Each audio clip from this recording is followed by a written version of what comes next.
Maxime Switek.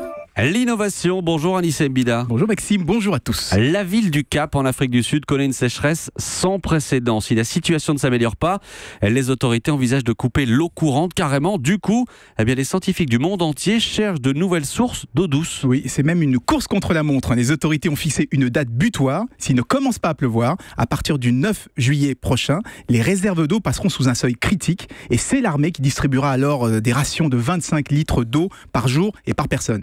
25 litres, je ne sais pas si vous vous rendez compte, c'est une douche d'à peine 3 minutes, c'est 8 fois moins que ce consomme un Français tous les jours. Donc il y a vraiment urgence à trouver de l'eau. Du coup, chacun y va de sa petite idée. On ressort par exemple un projet dont vous avez peut-être entendu parler, ramener un iceberg par remorqueur. Ah oui, c'est des vieux projets, ça, des vieux fantasmes. Il se trouve que la ville du Cap est sur la côte atlantique, donc en principe, il suffirait d'installer un iceberg tout près du port, d'y brancher un gros tuyau pour remplir les réservoirs. Attendez, c'est sérieux, c'est ce qu'ils vont faire ? Alors pour le moment, rien n'est décidé, mais une étude a déjà été réalisée. C'est totalement possible. Avec un iceberg de 7 tonnes, il faudrait 5 mois de remorquage. Il perdrait 40% de sa masse pendant le transport, mais ça laisserait quand même plus de 6 mois d'eau douce à la ville.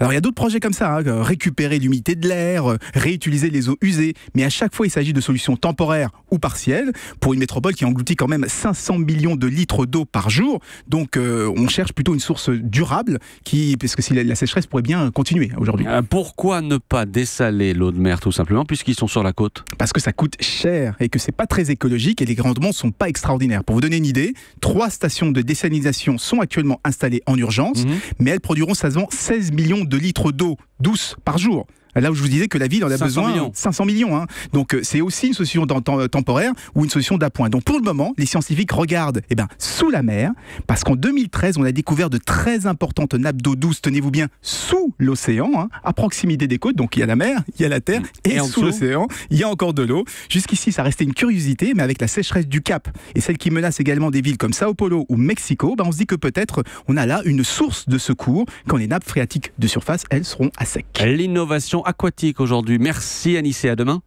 À demain. Europe 1.